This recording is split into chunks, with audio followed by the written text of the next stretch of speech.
And we are live. Hello and welcome to Developer Insights. I'm David. And I'm Justin. And together we are the leads on game development and design here at Codename. Well, not only that, we also founded Codename too. We did? Oh, yeah. We did. We'll be your hosts for this episode and for every episode. Because when we're not here, the show doesn't happen. That has been true so far. Yeah. Today is our 123th episode. What? You mean 123rd? Yeah, that's what I said. Why did you say it in such a weird way? What weird way? You said 123th. Yeah? And that's weird. No, it's not. Yes, it is. Anyway, today we are here to answer development and design questions about idle champions. Wait, no. We're not going to resolve the weirdness? No. Oh. Okay. All right, well, I'll carry on then. If you don't ask any questions, however, you may have to suffer through Justin's one-man reenactment of... Okay, no, I really want to know why you said it that way. But what about my reenactment?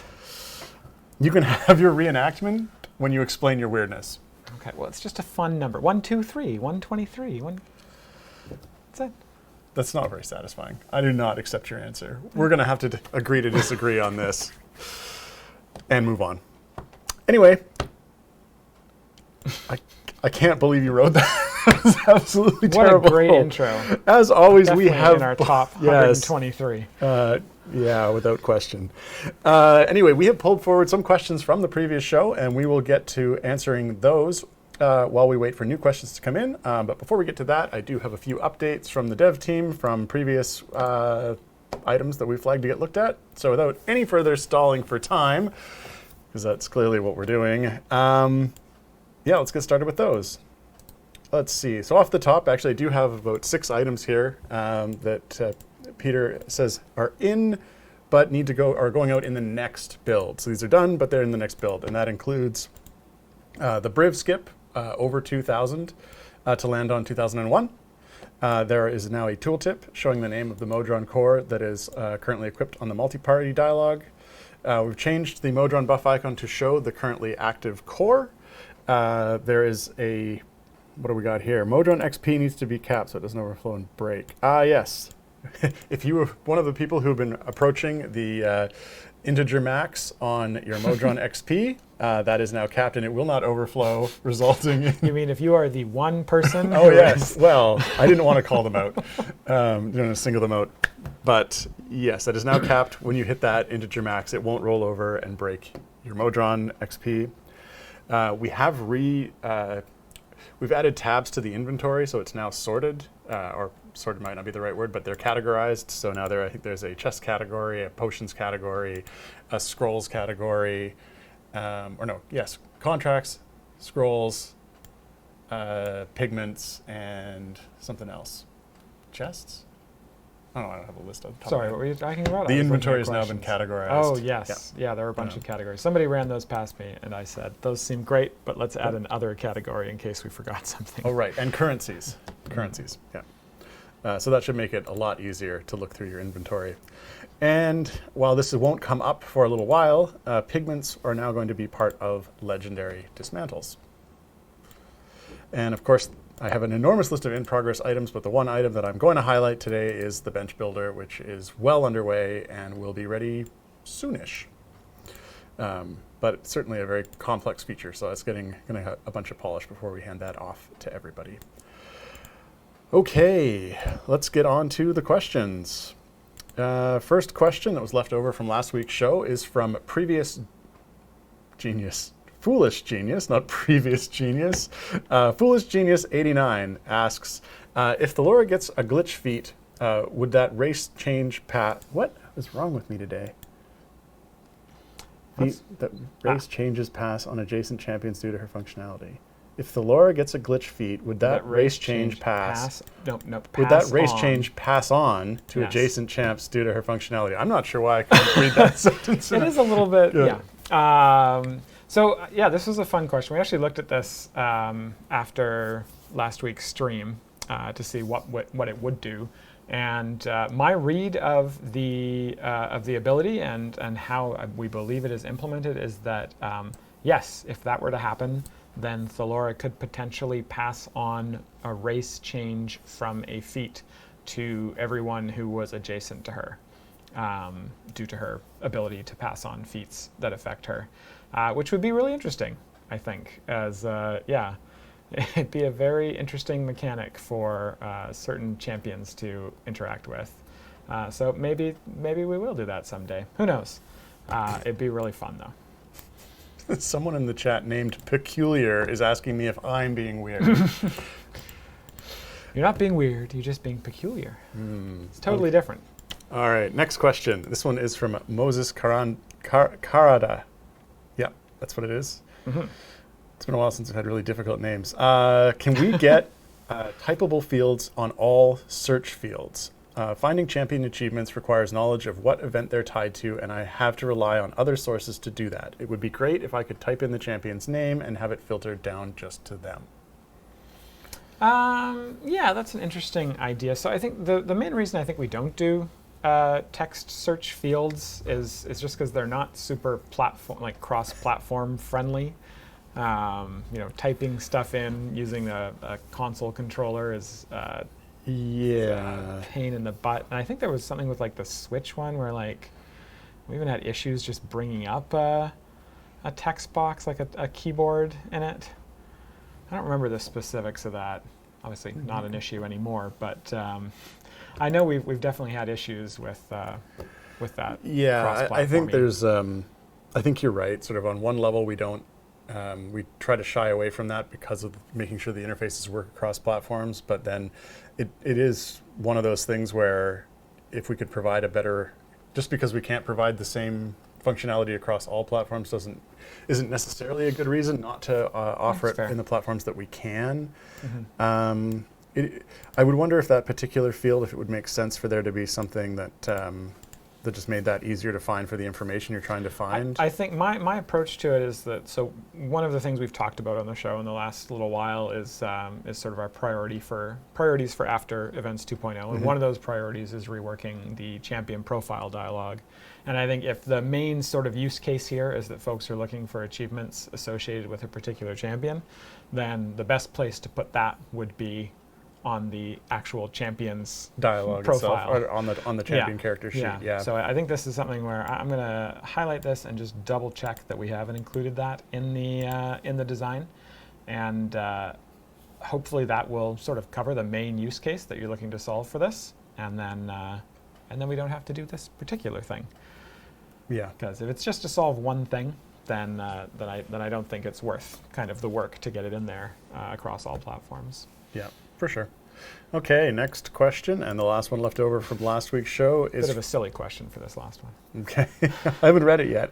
This is from the Lurking Writer. Why can we not have the Great Modron March in March? That is a good question. You know, I asked this too when this came up. Everyone has asked this. Because this is like the most commonly asked question I get. And the answer is... It's very incongruent, and it's upsetting. Because the March in Great Modron March is not referring to the month. It's referring to going for a walk. And in March, it's cold outside. You don't really want to go for a walk. And so they do their Great Modron March in May because it's a little bit nicer outside. You're kind of between spring and like you're into spring. The weather is maybe nice. It might be raining, but it's nice to walk in the rain. And so the idea is basically that the March... This is as bad as your explanation. 1, 2, 3. Okay. Yeah, the real reason it's in May is because we were looking for an event way back 7 years ago when we were looking for an event. We found the Great Modron March source and we were like, that'd be really cool to put into the game. And it was for the the May event. And we didn't want to move it back to March when we rejiggered the events for Events 2.0. Okay. But we'll rename it to the Great Modron May, if that'll make you guys happy. Okay. I'll be okay. All right, next question. This is the first question of today's questions. It is from GauntletBlade. Wow, you just went through and highlighted everything. Okay. That is correct. Yep. Asking, is there any info on the potential update to non-patron variants? So I highlighted this question because I am not sure what this person is asking. So the GauntletBlade, can you please clarify exactly what you're asking? Potential update to non-patron variants. Is this like replaying them? Is that what you're asking about? I bet that's what it is. Well, let's vamp for a little bit while we wait for chat to catch up. So how about that weirdness?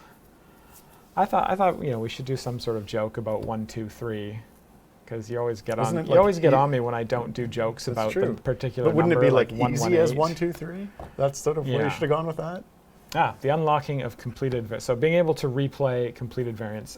So I don't have an update for you on that. It is still something that we are considering. Just replay them for the main map selection. How much that would make sense. Yes, there may or may not be a bug that allows you to do that right now, but yeah, it's still on the list, but it's I don't have an update for you on it. Okay. All right, next question. This looks like one of those questions where you do something good and then they ask you why you didn't do it sooner. fewerpills asks, I'm really happy to finally have a champion that speeds up area transitions. After we had that in Crusaders multiple years ago as an objective reward. Why did it take so long to get into idle champions? Lower priority, technical problems, or something different entirely? No, I don't think there's any particular reason, like technical reason, why it didn't get in. Maybe we're a little bit scared of the speed implications of making super fast gem farms even faster. But I think for the most part, it just wasn't a mechanic that kind of bubbled to the top of our minds as being a mechanic to use. And then when we were looking at making Diana a speed champion, we were like, well, what are some other speed mechanics we haven't done yet? And that was one that we hadn't done. So we decided to pull it in. Okay. No nefarious reasons there. Yeah, it just didn't come up. Just a design choice. Yep. Next question. This is from Garwar. Can you update the wording on bounty contracts so that players know that you can get event tokens outside of events with them now? Does it currently say you can't, or is it just something that's not called attention to? I don't know exactly what it says, but we can definitely take a look at that text and update it. It should be pretty straightforward to do. It's going to just be one localization string, maybe 4 localization strings if it has like the amount of time built right into it. But yeah, we can look at that. Okay. Oh, they specify if an event is running, you get tokens. Yeah. Oh, okay, so that'll be pretty simple to pull out. I see. So it's actively wrong. It's not just... It's actively out of date. It leaves it out. If an event is running, you get them. Also, if an event's not running. I mean, it's not... Technically wrong? Technically wrong. Leads you to believe. Yes. Okay. Maybe the implication is wrong, but yeah. Next question. This one is from fewerpills. Could you move Penelope's achievements to where they should be? Oh, are they not where they should be? Apparently not. She is from Feast of the Moon, correct place for the achievements, was reworked in Greengrass, wrong place for her achievements, but the achievements are now in Festival of Fools. Yeah, so I think what happened here is I noticed a bug during development of Penelope where her achievements did get moved to Greengrass, and so I went to a developer and said, please move these back to the proper place. And I think just the proper place was not determined. So we will get those moved to Feast of the Moon. No problema. Thank you for bringing that up. Okay. Next question. This one is from Mantis. Is the collection dialogue actually going to get another pass at some point to solve all of the issues where there are bars that cannot be filled or that make no logical sense to fill? Mm-hmm. You mentioned that it would get a review several weeks back, but now there has been no change. Yes, so this is something that is still on my list to complete. I have to finish the entire a review of the whole thing. So this is on me. I need to get this done so that it can be passed on to the dev team to get prioritized in where it needs to be. I know we have been fixing some issues here and there on the collections dialogue as specific ones come up, but the kind of the overarching review to make sure that all the bars are fillable has not yet been done by me. Okay. Next question. This is also from Mantis. Can Diana's Electrum Chest Scavenger formation buff have its description changed so that it looks like Presto/Strongheart's equivalents with a separate line to call out the current cap rather than just being embedded in the long text description? That was a very long sentence. But yeah, we can take a look at that. It should, ideally I would like it to look the same way that all the other ones look. But they were probably put together by different developers, and they did not look at how the previous one was visually displayed. Okay. Next question. This is from Emote. It seems that Yang Xiao is supposed to be able to buff herself with the Mysterious Wanderer, since it says she buffs all champions within 2 max adjacencies, but for some reason it's not showing up on her own incoming buffs lists. I'm curious if this is intended design, or just a display issue, or something else. So, I'm not sure, and I'm delaying for a little bit while I pull up the design doc for them. So yeah, we've actually had this debate internally a couple of times about what it means when a champion says they buffs all adjacent champions. You can't be adjacent to yourself? Yeah, it's like Unless there's 2 of you. Celeste is like the early game example where we had this debate where, like, should Celeste buff herself with her buffs all adjacent champions question, or the not adjacent to themselves, like Mako. Should Makos buff himself? In this case, the design here says Jang Sao increases the damage of all champions in formation slots with 2 or fewer adjacent. Wait, that's not the one. Which one is Jang Sao's ability that is? What is the question exactly again? The question from Emote? All but within 2 max adjacencies. I mean, she should buff herself if she is in a slot with 2 or fewer adjacent slots.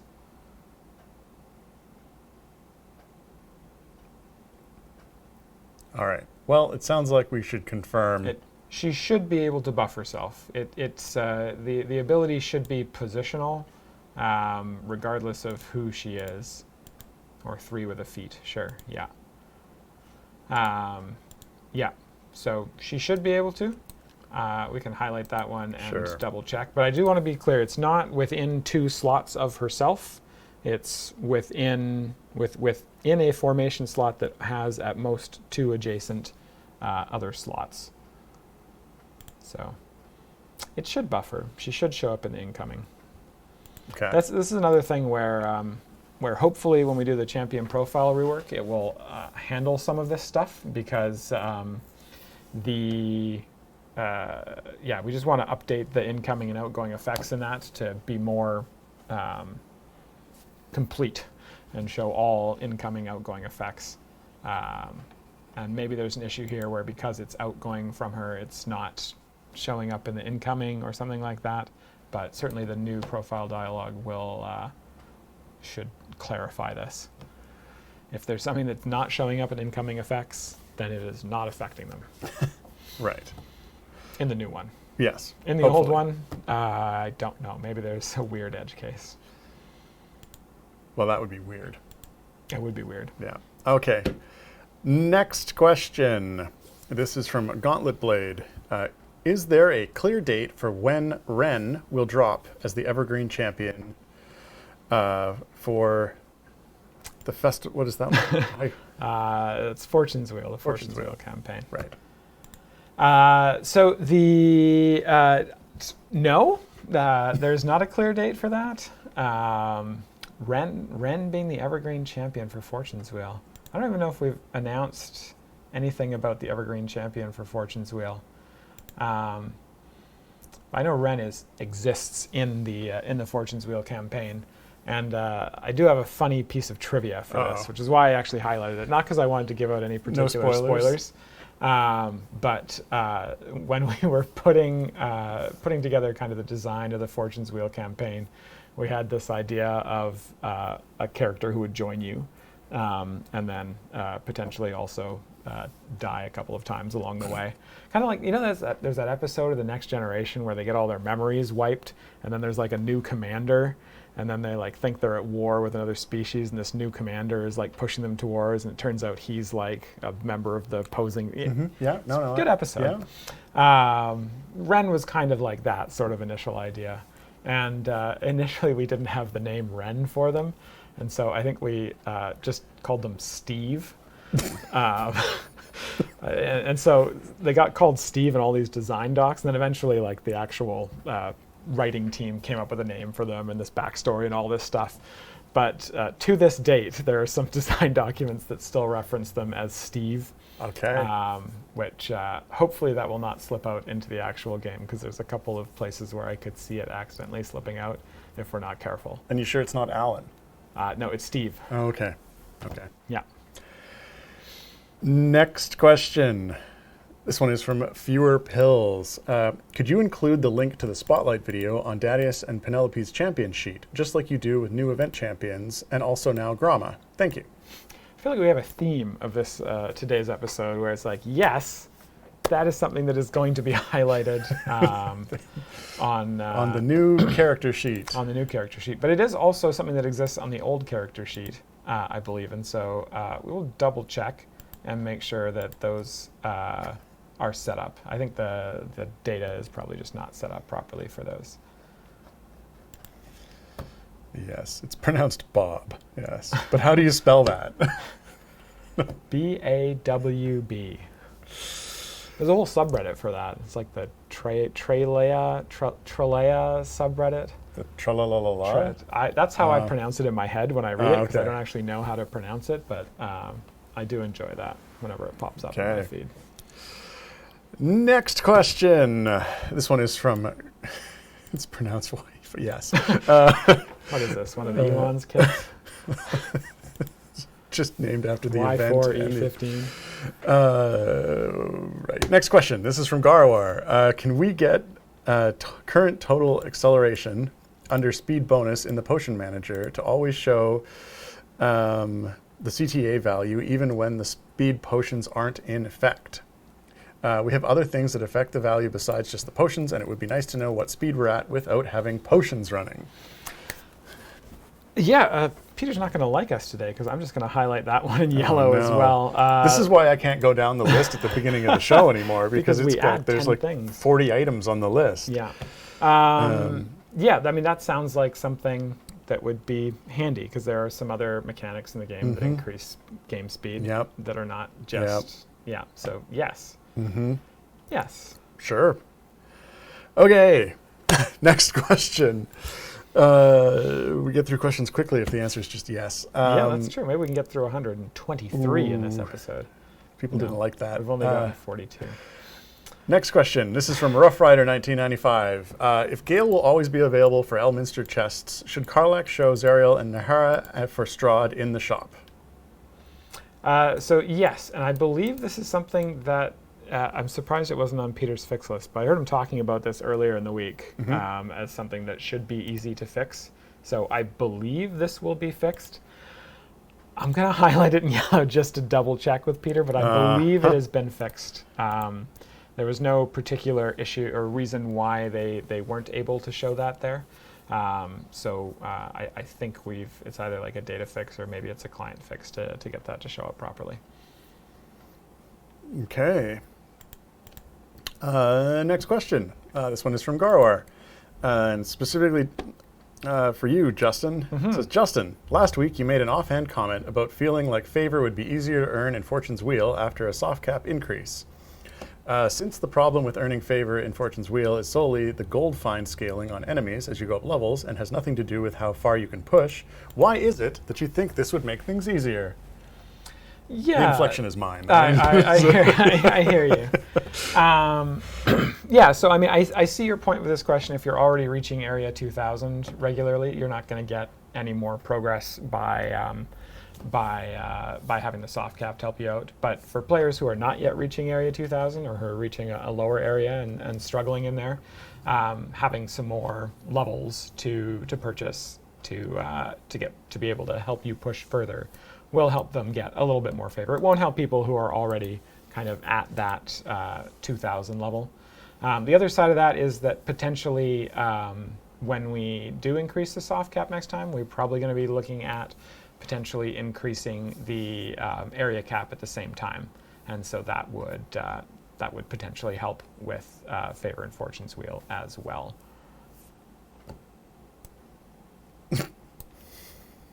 And Ranram has a good point about gold find upgrades on a gold find team. If you haven't, if you're getting significant gains from that. Zone 2025. Yeah, we'll probably go a little bit higher than that when we eventually increase the soft cap area soft cap. Okay. Look at that one. I didn't have to highlight that one in yellow. Peter will be relieved. I think he'll still be pissed off from the previous 8 highlighted in yellow, but he's going to be seeing yellow. Yeah. That's sort of like somewhere between red and not red, seeing yellow. I don't know. All right, next question. This is from Foolish Genius 89. Assuming you have the data, are you satisfied with the percentage of the player base who can complete Tier 4 in Events 2.0? Which sounds like they want to know. They want to know is what it the too percentage hard? is. So it might be too hard, Justin. I don't actually have that particular data on hand, but so I'm basically going off of empirical data when I think about whether or not I'm satisfied with the difficulty of Events 2.0.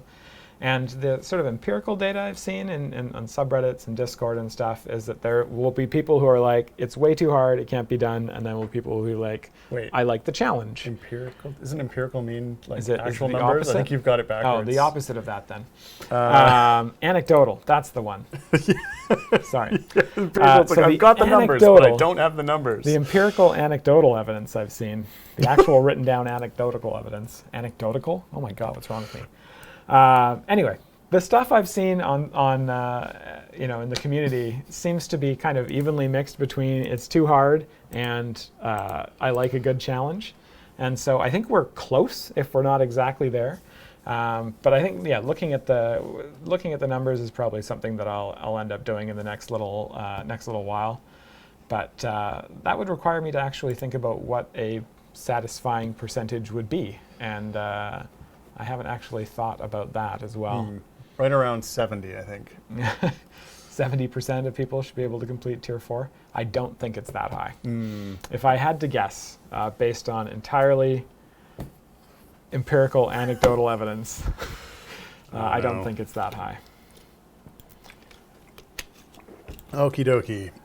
I like that there's challenging content in the game now. That was kind of the big idea with Tier 4 stuff, and Tier 3 and Tier 4 stuff in Events 2.0 is to have something hard in the game, which is a big change from during seasons when the seasons were designed by nature to not be hard. I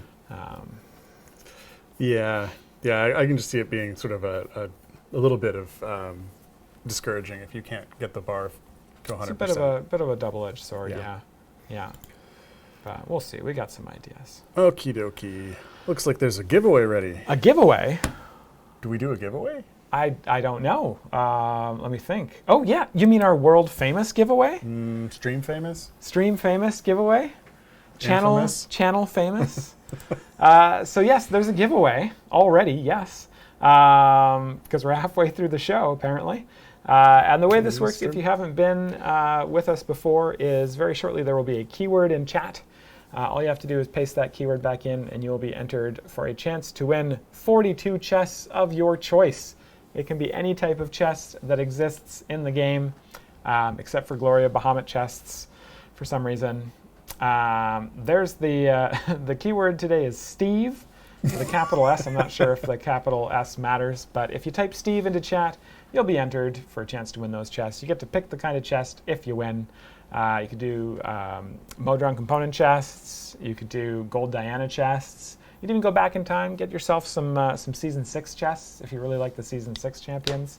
What other type of chests could there be, Dave? Oh, sorry, the Steve thing.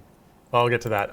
Let's see. I don't know. Maybe we could have a lemon chest? A finger chest? What about a wheat chest? Rye chest?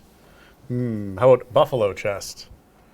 Cat chest? No. Kentucky blue chest? How about an oat chest? Breads? No, not breads. Let's see. What about a bent Grass. chest? There we go. Yep. Types of Kogan grass. 7M got it. Types of grass. Very good. Yes. You don't win anything for getting that. Types of grass. You still have to type Steve into the chat to have a chance to win. But what a fun game that we do now in the middle of every episode. Yep. The types of things. Types of grass. I'm surprised you didn't have like. No. Anyway. I see. Yeah, I get it. That could be another one at another day. Yeah. We'll see what the Twitch guidelines say about that. Naming types, I'm sure it's okay. But all I could think of was the Steve. Steve, like, why is Steve ringing a bell? And I think, you know what it was? It was like itching, scratching on me. It's the joke in the new Ghostbusters, but the first one, not the newest one, where she says a grasshopper walked into a bar, and the bartender says, "We got a drink named after you." And he's like, "You have a drink named Steve?" Anyway. Hilarious. All right. Congrats to our winner. Kosis FGMT Management. Oh, we got like a Fallout person here. Anyway, congratulations to the winner. Let us continue to the next question. Sure. What do we got here? Garwar asks, can we get an idea of the priority on a fix for the new cooldown-related bug in the game? We've dubbed it Cooldown and the Gang because of its popularity. Do you know what this bug is? Nope. I don't know what this bug is, so I have no idea what the priority of a fix on it is. Cooldown and the Gang. I would love for anyone to fill me in on exactly what that bug is, and I will triage it in real time. Because you know what they say, never do math or triage bugs in real time on the stream. Yes. Garwar says, talk to Taylor and or Pete. Chat. All right. Interesting. Okay. Infinite damage bug. Let's not say in chat. Oh dear. Okay. All right. Well, we'll ask Taylor about that, and then we'll also ask him why I don't know about it. Yep. Okay. Next question here is from T5 Cats.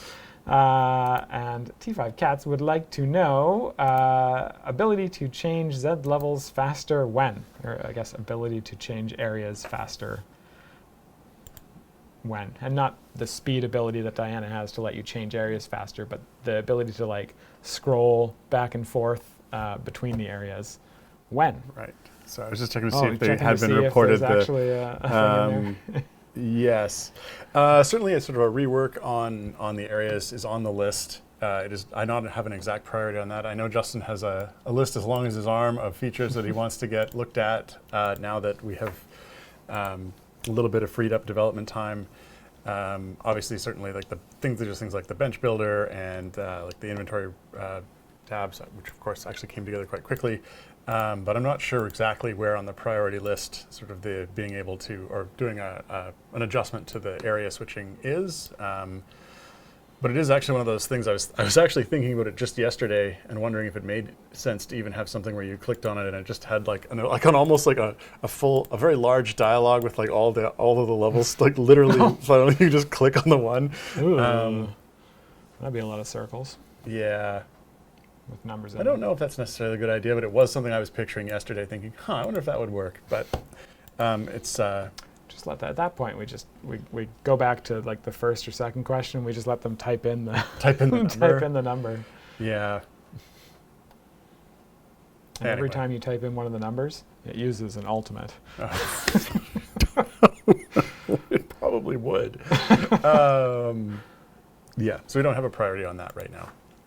But it is on the list among many, many other things. Okie dokie, let's see, back to here. Next question. This is from Aurorian Eon. Crossplay, question mark? Why can't my Android account access my Steam account progress? Yeah, I mean, this is a good question. I should highlight this one in purple because this is kind of for both of us to answer more than just me, myself. But, I mean, yeah. Historically, the reason that we haven't done crossplay has been because the platforms generally frown upon it. Well, some of them don't, like some of them expressly don't allow it. Yeah, it's something that is kind of... But not all of them. Not all of them. So that's part of the reason is because the platforms don't like it, and It's also I been mean, mainly an for implementation headache as well. And there's also, yes, there's the platform side where platforms don't like it, and then there's the side where we can never really guarantee that the exact same version of the game is live on every platform, or rather, the process of guaranteeing that would be a pain in the butt. Yes, we'd have to delay updates on some platforms in order to wait for other platforms to catch up. And what that means is if we had like a champion that was broken and we had to like turn them off on a certain platform, you'd get into these weird things with cross-platform play where like you wouldn't be able to use them on this one platform, but you would be able to use them on another platform. So if you like loaded them up on Steam, for example, and put them in your formation, and then were offline for a while, and you loaded up the game on Android, and we had cross-platform play between the two, and for some reason there was a bug on the Android client that had them removed, it would like process all your offline play without them there, and then you'd get less stuff than you should have gotten if you just logged in on Steam, and it just creates a whole bunch of headaches. Yeah, I mean that is definitely something that can happen, but doesn't happen that frequently. Certainly one of the major issues that we ran into this because we did do this with the previous game with Crusaders. You know it has an easy solution to that. Just don't make bugs. Yep, that's it.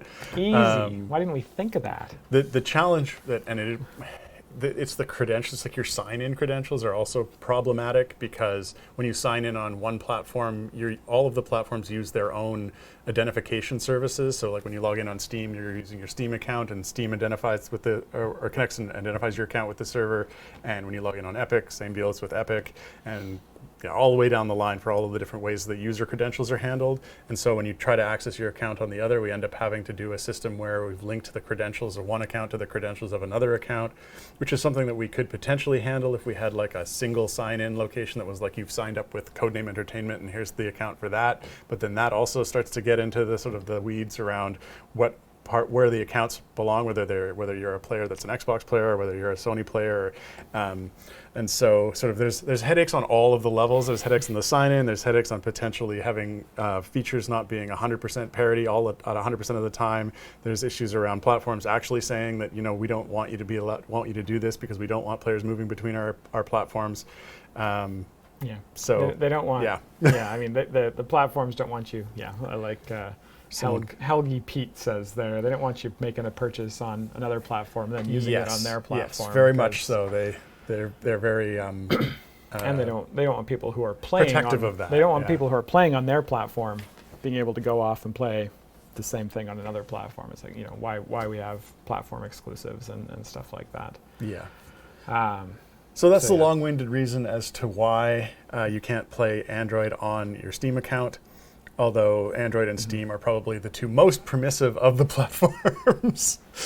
Yeah, it's a pain in the butt. We've dealt with it before in previous games, and it's a headache. It's a headache. Yeah, not one we wanted to replicate in Idle Champions. And not to mention that when linking accounts, you have to choose which account becomes the primary account on the sign-in on that, and that also created headaches. Yes, we had people a lot of support tickets. All the time related to that. Yeah. So yeah, we're just going to pass on that particular collection of headaches. Yeah, thanks, but no thanks. Yes.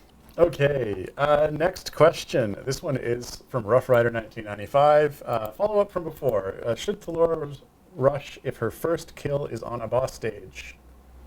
So I believe we answered this last week, and my read of the stuff was like, yes. So Thora should rush if her first kill is on a boss stage. Does she not rush if her first kill is on a boss stage? Is that kind of the subtext of this? Like, are you guys asking a question when you're actually reporting a bug, or like what is going on with this question? Because this is twice now that we've answered it, and just waiting for chat to catch up. Okay. Just have a little thing that pops up when we're waiting for chat to catch up. Sounds like a bug report either way. Yeah. All right, I'm just going to highlight that in yellow. I will get Peter to get a developer to confirm that it is rushing if your first kill is on a boss stage, and if it is not, then to fix it. I feel like that would be easy to check, but all right. Anyway, next question. Oh, She only rushes on non-bosses, is what the chat's saying. That's odd. No, that's weird. The word today's episode is brought to you by. Sorry, that's weird. Okay, next question. This is from OG17. Can we expect a new Modun Core to arrive during Nordum's event buff duration? This is an easy one. No. Oh. No new Modun Cores during this event. Or during the next event, most likely. This question came up last week of people asking, like, where are new Modun Cores going to come from now that we don't have season reward tracks for them to come from? And we have a couple of ideas. Nothing is set in stone yet as to where those come from. And since nothing's set in stone yet, it's unlikely to happen in the next 2 or 3 months because most of the next 2 or 3 months is pretty set in stone. fewerpills says, we got a new Modun Core node. That's enough Modun features for the year. Oh, no. I think yes. it's coming in 2023. Is that 2022, early 2022, along with the blog. Yeah.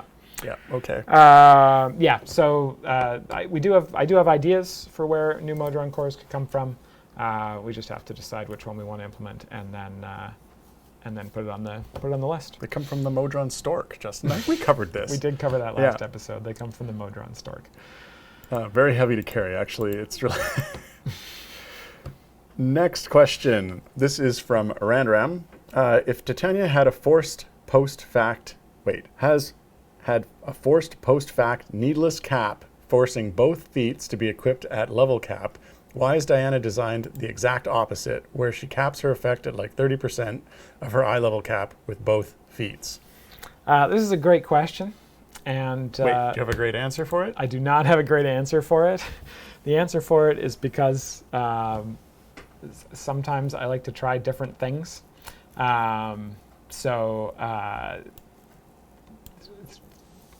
Forcing a feat to be equipped to reach the cap,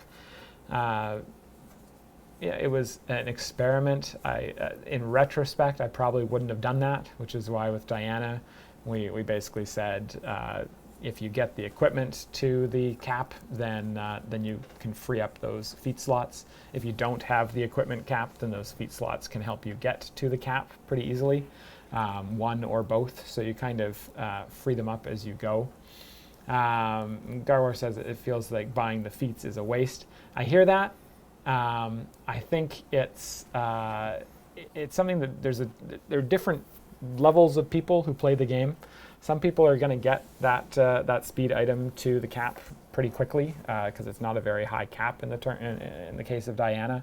But there's also going to be people who play the game who don't put enough chests or blacksmithing contracts into Diana to get it to the cap. And for those people, those feats are going to be useful. So I think we're trying to cater to more play styles. And we're trying it out a different way for Diana than we did for Theora. And we'll see, the next time we do a capped ability like this, which way we decide to go at that point. Okay. Next question. This is from Shivek74. Is the alchemy system getting closer, TM? Oh, that's a trademark? Closer, TM. Yes. Is coming it getting soon, closer? 2022. That's what I've been. I would say it is it has. Yes. Yes. It absolutely is getting closer. Yes. It's on the list of things we want to do now that Events 2.0 is out. I think it's It's on your list for 2024. It's in the top 50% of that list. Yeah, it is on like a timeline for 2024. Yep. Don't know whether it will actually get out in 2024, but ideally we would like it to do that. But it's a little bit of TBD there. It is getting closer though. Every day it gets one day closer. Yeah. By the nature of time. It's on the list. The other items are getting crossed off. Yeah. Next question here is from OG17. I highlighted this one for you. Oh boy. Because I know how much you have this dialogues answer? in UI. And they said, when the game brings up a forced favor conversion pop-up, it tosses another pop-up onto the pile for each Modron reset, resulting in dozens of conversions that you need to click through or just restart the game. Could the new pop-up stop spawning if one is already up? So I think what's happening here is this is a start yes an question. adventure. Yes. You get a Modron or a conversion pop-up. The Modron goes and through. It plays in the through, back end. Yes. Yeah. Or in the background. Does another reset, another pop-up, another reset, another pop-up. I'm surprised that pop-up doesn't get cleared on a reset, considering how friggin' aggressive Modron resets are at clearing everything away. So I'm actually shocked that we have a dialogue that persists through a Modron reset. There's actually a bug. It's throwing an exception during that clear, and that one stays up because of it. Maybe. Yes. Yeah, I mean, that seems reasonable. I'm not sure why that one got missed, because typically we do catch those duplicate ones. I know for a long time we didn't on like the network error one. I'm pretty sure that one used to stack up forever and ever and ever and Still ever. does in Bushwhacker too. It's super annoying. Well, Nick should fix that. Nick should fix that. Okay. Get under that bus, Nick. All of our Idle Champions players really want you to fix Bushwhacker 2's obscure 12-year-old bug. They didn't know about it till you told them. Okay, next question. This one is from OG17. Feels bad when a new character has an alt damage item instead of something that will have impactful scaling. Is there a possibility these could be merged with ultimate cooldown items across the board and replaced with maybe just a DPS or a DPS all item? The chat says the network one still stacks. Am I lying? Am I just wrong about that? I think it does. Oh. It's kind of annoying. Anyway, to answer this particular question, yeah, ultimate damage, the last two character equipment slots 5 and 6, have always been a little bit kind of iffy. Yeah, ultimate damage is not a great item, just because of the nature of kind of how bud damage works. To be merged with ultimate cooldown items across the board or replaced with another item. I think oftentimes, if we can, we try to avoid doing an ultimate damage item if we have enough levers on the champion to work with their items. But if we only kind of find 3 or 4, usually 4 items or 4 levers to buff with equipment, we'll do an ultimate damage, and if we can find more, then that's the first one we push out or get rid of. So I think it wouldn't be a bad idea to go through them all and try and make it consistently like 5 buffing items, as opposed to having ultimate damage kind of be this one that gets in the way of champions really excelling. Because I do think there's a case to be made that champions that have 5 equipment buffing pieces of equipment, or like ability buffing pieces of equipment, will probably on average be more powerful than champions who just have 4 plus an ultimate damage item. So it does feel like something that would be a bigger rework, but I think would make sense. If I went back in time and restarted making the game from the beginning, I think that we would probably want to change that. Oh, my mic just exploded. Oh. Is it dying? Did it die? No, still got 2 bars. We got static messing with my mic. Microphone. I don't know, man. Is it my mic? I don't know, man. Dodgy connection? You hit it. Shit, static. Shirt static. Static beyond measure. Loud cracks and pops. Better now. Better now? Might be better? scratching your shirt. I mean that was. I don't think that would. No, it was Justin's mic. Me and my sweater? All right, well. Okay. As long as it's better now, because we don't want you to have to suffer through static. You guys okay? Just stop touching it. Okay, I'm just not going to move for the rest of the stream. It happened for no reason. All right. It was Steve. Dang it, Steve. Dang it, Bobby. Okay. All right. I'm just not going to move for the rest of the stream. Perfect. Next question. This is really uncomfortable. This one is from Randram. With the cap being added, can we have Modon XP become a U-int, unsigned int, like abilities are becoming recently? So can it go up to 4 billion instead of 2 billion? Here, let me highlight this one in blue for you. I mean, we can I mean, I guess really the question is, There's literally there any value to that? Like, no value and no and benefit. do you think in the future you might add value to that? No. Or no? Okay. So then probably no. Yeah, no, I'm happy with it just capping at 4 billion. 2 billion. 2 billion. Yeah. Okay. Why go to UN when it could go to quad? Sure. Yeah. No, that's because you lose precision on the quad. That's why. That's why, actually, yeah, you would get to a point on the quad where it just stops incrementing. Because adding 1 to it would just disappear. Go back. Yeah. Okay, next question. This is also from Ranram. Obviously not a question. Okay. But thank you so much for finally adding pigments like we've been begging for so long. Assumedly that is to the legendary dismantle, which snuck out for about 15 or 20 minutes yesterday. Oh, there actually was a live. Yes. Yes. Yeah. Whippos. Yeah. No problem. You're welcome. Oh, I moved. Hopefully that didn't shock them with a bunch of static. Big number go up, make brain feel this good. Question Yeah. is not for me. This question's for you. Next question here is from Garwar, who asks, "What is the bench builder you keep talking about? What is it?" Yes, the bench builder. You know, when I asked that, I actually thought, wouldn't it be great if I had a screenshot that I could share? It would be great if you had a screenshot. And then I thought, this machine isn't that machine, which makes it kind of awkward. You have to log into to chat in there, and then you have to scroll through. I know, that is the one. So much to actually find a screenshot of it. So that's the one advantage that I had when we streamed from the other arrangement, because I could actually like drop in stuff into the OBS as we go. Yeah. There it is right there. I don't know how we're going to get that onto the... Look, everyone. That's good. So the bench builder is something that has come up around finding and selecting champions to fill the seats based on any of the various criteria that you want to select them by. Filters and sorts, but largely filters.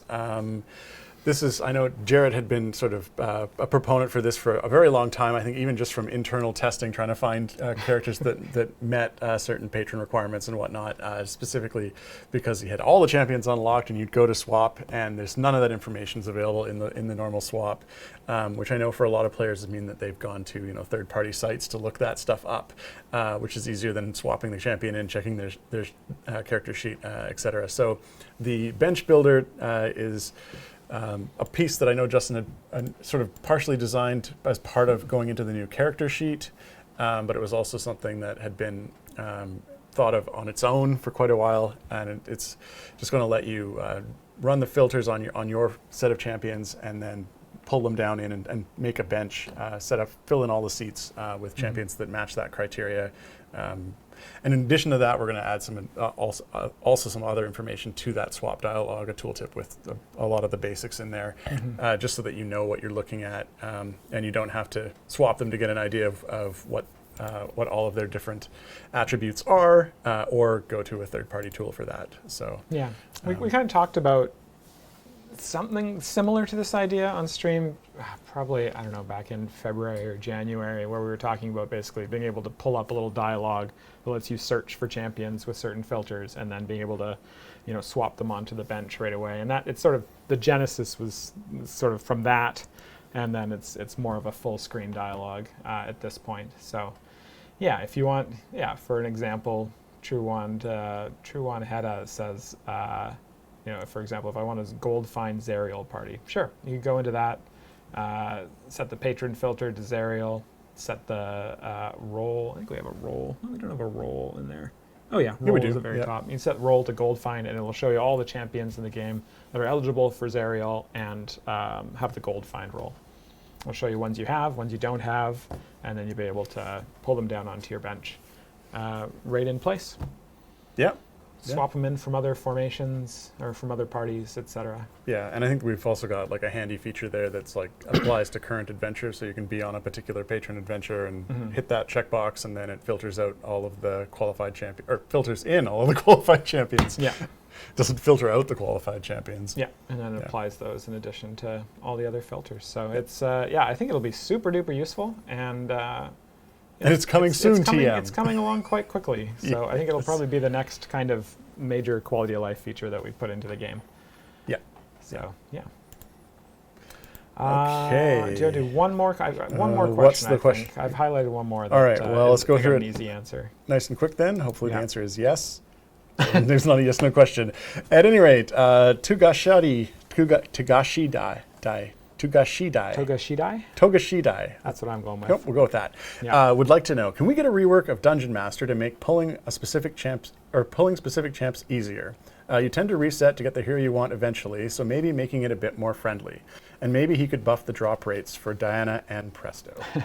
So separate from buffing the drop rates for Diana and Presto, we actually had a plan to update Dungeon Master to change how his selection works so that he selected a random seat and just unlocked all the champions in that seat or a bench seat.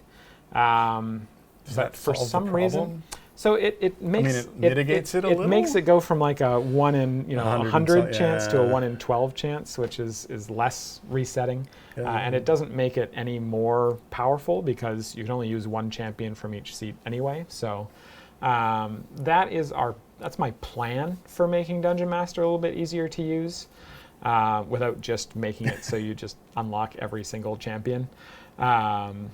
But there's no, any seat except for seat 6. So there's no timeline unfortunately, for getting that in. I can't remember if I think the reason we didn't do that because they went and looked at the tech and it was going to be a little bit more tech heavy than we were hoping it would be. I was hoping it would just be a change hero ID to seat ID and then just apply it. Come on. Yeah, that's so. But apparently it's not that easy. So it's never easy. Hopefully at some point we will get a chance to do that. And I'm going to actually highlight that just so I can remember to ask Peter about that tomorrow. As for increasing the drop rates of Dyna and Presto, I think that is not something the Dungeon Master will do, but it could be something that another champion in the Saturday morning squad could do at some point, maybe. Hashtag no spoilers. All right, but I think that's all. That's all we got time for. Yes, if we didn't get to your question this week, do not fret. You will have another opportunity. We will be live again at this same time next week, hopefully with less shirt static. Though this is literally my Dev Insight shirt. Like I've worn this every week for the last few weeks. Before we sign off, though, I'd like to thank our tireless mods. This week, it was Mars and special guest mod, Sean. I don't know if any of you know Sean, but he helped copy some questions into our question stock and make things awesome in chat. So thanks to both of you. And of course, thanks to all of you for hanging out, watching the stream, asking such great questions, and for enjoying the game. Because without you, no one here would get to do what we do. And we like what we do. All right. That's it. Enjoy the rest of your day, everyone.